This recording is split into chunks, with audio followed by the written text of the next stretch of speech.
Hi, this is Costa from Guerilla Guitars. You're watching the Musician Network. Stay metal. We're here with Costa from Guerilla Guitars, all the way from Canada, I understand, right? Yep. We got a couple examples here. Let's first talk about this one here. Kind of your standard, you got your Floyd Rose. It's kind of the shredder guitar, right? That's right. Tell me about these pickups you got in here. These pickups are basically EMG 8185 active set. Sounds great. The standard pickup for me. I love EMG. I think they sound amazing. So we use them in a lot of guitars. But we also have Seymour Duncan, and we're starting with using bare knuckle pickups this year.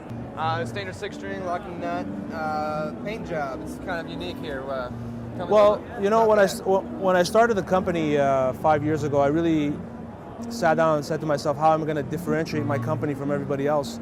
I didn't really want to build black, white, blue guitars. Like I had to really, you know, throw something custom in there, and that's where my finishes come in. They're all hand done by me personally, and that gives them a custom edge to it, that every guitar is unique and everyone is going to be different. There's never going to be a second guitar alike. So the person buying this guitar will have this finish, you know what I mean? Awesome. So. I see you got some interesting cutouts here. Is that all done by hand, or? Yeah, it's done by hand, and my idea was I wanted to do a V shape, but I wanted to have my sort of take on it. So basically this is like a chainsaw sort of effect where when a guy's playing it, it's sort of biting into his leg like that exactly, and cutting into it, thus giving it the bloody sort of paint job on the guitar, you know? Awesome. And as you can see, it goes down the neck all the way up to the head. All the way to the back. Let's take a look at the back here. Continues all the way up, and then is this a full neck through, or is full this neck through? Yeah, solid maple from the bottom to the tip. There's no joint here or anything. It's a 3-piece neck, 2 flats on side, chorus on center, 1 inch thick, so it gives it a lot of stability. With the ebony fretboard, it makes it really rock solid. Awesome. Well, let's take a look at this one here. Sure.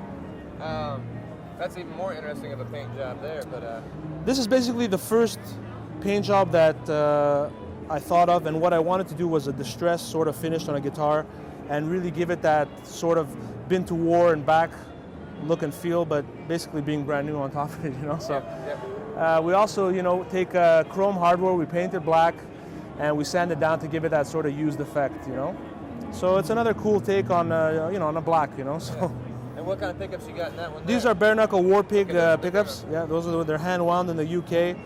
Very, very awesome tone, amazing sound. I can't say enough about them. They also do a distressed, you know, finish on them. They're very custom. They do a lot of different effects, so that sort of ties into with my general paint jobs, you know. So I can match pickups with the paint job sort of thing. Very cool. This is kind of a little different from those. You got the 7-string. Yeah, we're very strong in 7 and 8 strings. I mean, obviously we're not hiding what we do. We make strictly metal guitars. We're not producing Fender copies or Gibson. These are straight, purely heavy metal machines, because I am a heavy metal machine myself. I love metal, and we just make guitars for metal players. And the bare knuckle pickups again, right? Is that the finish? That's the finish. It's a camo distressed finish, and I sort of matched my root finish on this guitar. Like I said, again, I try to match finishes with the different colors on the pickups to give customization, you know, to the people buying the guitars, you know. So. And then I think all 3 of these guitars, is that ebony fretboards? Ebony fretboards, yeah. Jumbo frets, 16-inch radius on the fretboard for super speed. Awesome. So you're from Canada. How long have you been making guitars?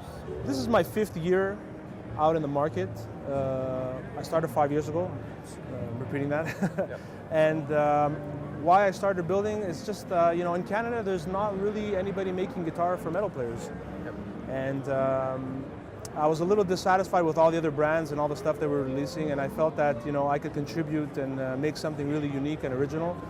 And because I come from the background of being a metal player, so they're not made in a factory far away by an army of workers. They're really like custom made by a couple of guys that love metal, and we put our heart and soul into them, and we try to make the best guitar possible.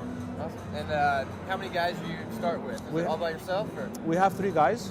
I'm pretty much there most of the time. I have 2 part-time guys that work there as well. So usually the finishing is all me, and I do all the custom sort of stuff on the guitars. And yeah, you do have a standard, you got a standard line, then you got a custom shop, is that right?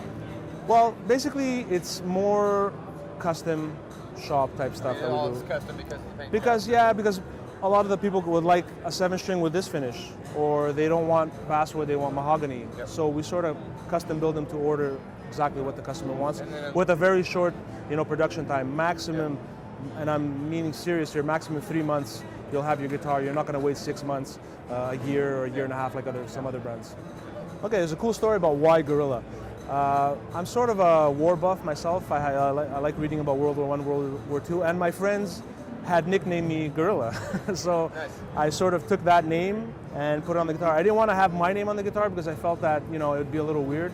I really wanted to build an image and a brand around the guitars, and you could see that in the website and the bands that take my stuff, that it really ties into the whole image of the instrument. Worn, torn finishes, names from World War II, stuff like that. I like to tie everything in and give it sort of a cool little urban edge. This is your second year at NAMM, right? Second year. What do you think about the whole experience with all the people around here? NAMM is great. I mean, it's a great promotional event. I love it. It's a lot of work, but I mean, you meet a lot of people here, and for me, it was very important to start moving into the United States, and I think that this is a focus point, this show for the United States. So, for me, finding dealers and finding new customers in the United States is really going to help me out. Have you had a chance to walk around, experience all the other booths?